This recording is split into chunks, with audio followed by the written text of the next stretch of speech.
നമ്മുടെ personal life, നമ്മുടെ കുടുംബജീവിതത്തിൽ എന്ത് മാറ്റമാണെന്ന് ഞാൻ പറയേണ്ട ആവശ്യമില്ല. കാരണം അത്രയും ചേഞ്ച് ആണ്. പണ്ടത്തെ എൻ്റെ ഒരു ലൈഫ് അല്ല എനിക്ക് ഇപ്പം ഉണ്ടാകുന്നത്. നോർമലി എല്ലാ ആണുങ്ങളും അല്ലെങ്കിൽ എല്ലാ പുരുഷന്മാരും മെയിനായിട്ട് സെക്സിൽ ഇൻട്രസ്റ്റ് ആവുന്ന ബ്രസ്റ്റിൽ തന്നെയാണ്. അപ്പോൾ ആ ഒരു കാര്യത്തിൽ ഭയങ്കരമായിട്ട് ഞാൻ നല്ല രീതിയിൽ മാനസികമായിട്ട് തളർന്നിട്ടുള്ള ഇതാണ് എൻ്റെ ഇതെന്ന് പറയുന്നത്. പക്ഷേ ഇപ്പോൾ വെച്ച് നോക്കുകയാണെങ്കിൽ ഞാൻ 100% ഞാൻ ഹാപ്പിയാണ്. എൻ്റെ ഹസ്ബൻഡ്, അതായത് എൻ്റെ പങ്കാളിയുടെ സന്തോഷം കാണുമ്പോൾ അതിനേക്കാൾ അപ്പുറം ഹാപ്പിയാണ്. എനിക്ക് നല്ല രീതിയിൽ എൻ്റെ ലൈഫ് എൻജോയ് ചെയ്യാൻ പറ്റുന്നുണ്ട്. എനിക്കുണ്ടായിരുന്ന ഏറ്റവും വലിയൊരു ഇഷ്യൂ എന്ന് പറഞ്ഞാൽ എനിക്ക് ബ്രസ്റ്റ് ഒട്ടും തന്നെ ഇല്ലായിരുന്നു. മാരേജിന് മുന്നും ഇല്ലായിരുന്നു, മാരേജിന് ശേഷം ഇല്ലായിരുന്നു. അപ്പോൾ ഡെലിവറിക്ക് ശേഷം ഉണ്ടാവുമെന്ന് വിചാരിച്ചു. പക്ഷേ അതും അങ്ങനെ വന്നിട്ട് ടോട്ടലി മൊത്തത്തിൽ പോയി. അപ്പോൾ എൻ്റെ ബോഡി ഷേപ്പ് അങ്ങനെ ആയതുകൊണ്ടായിരിക്കും എനിക്ക് ഇപ്പോൾ ഒരു ഫംഗ്ഷൻ അറ്റൻഡ് ചെയ്യാനും മെയിനായിട്ട് എനിക്ക് ഇഷ്ടപ്പെട്ട ഡ്രസ്സ് ഇടാൻ പറ്റാത്തതിൻ്റെയൊക്കെ ഭയങ്കര ഒരു പ്രോബ്ലംസ് നല്ല രീതിയിൽ ഉണ്ടായിരുന്നു. അപ്പോൾ അതിനെല്ലാത്തിനും ഒരു സൊല്യൂഷനായിട്ട് ഞാൻ നെറ്റിൽ സെർച്ച് ചെയ്യുമ്പോഴാണ് സാറിൻ്റെ വീഡിയോസും കാര്യങ്ങളും ബാക്കി പേഷ്യൻസിൻ്റെ റിവ്യൂസൊക്കെ കണ്ടത്. പിന്നെ ഞാൻ വന്ന സാറിനെ കണ്ട് ഞാനിപ്പോൾ എൻ്റെ ആ ഒരു ഇഷ്യൂ ഞാൻ ക്ലിയർ ചെയ്തു. അപ്പോൾ ഞാൻ ഭയങ്കര ഹാപ്പിയാണ്. ഞാൻ ഹാപ്പി എന്ന് പറഞ്ഞതിനേക്കാളപ്പോൾ എൻ്റെ ഹസ്ബൻഡ് ഹാപ്പിയാണ്. കാരണം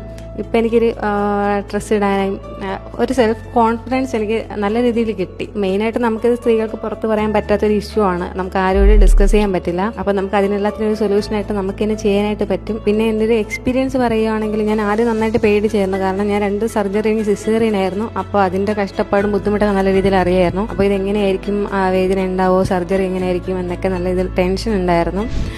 പക്ഷേ ശരിക്കും പറഞ്ഞാൽ സർജറി ചെയ്ത് ഞാൻ ഒന്നും തന്നെ അറിഞ്ഞില്ല എന്ന് വേണം പറയാൻ. സർജറി ചെയ്യുന്ന സമയത്ത് എനിക്ക് ഒന്നും തന്നെ ഞാൻ അറിഞ്ഞില്ല. അത് കഴിഞ്ഞ് എന്നെ റൂമിൽ ആക്കിയതിന് ശേഷമാണ് എനിക്ക് ഇങ്ങനെ ചെറുതൊരു ബോധം വരികയും അപ്പോൾ ഉള്ള ആ ഒരു ചെറിയ പെയിൻ ഉണ്ടായിരുന്നു. പക്ഷേ അതിനേക്കാൾ അപ്പുറം എൻ്റെ ലൈഫിൽ ഞാൻ എന്ത് നേടി അതിൻ്റെ ഒരു ഹാപ്പി ആയിരുന്നു എൻ്റെ മനസ്സിലുണ്ടായിരുന്നത്.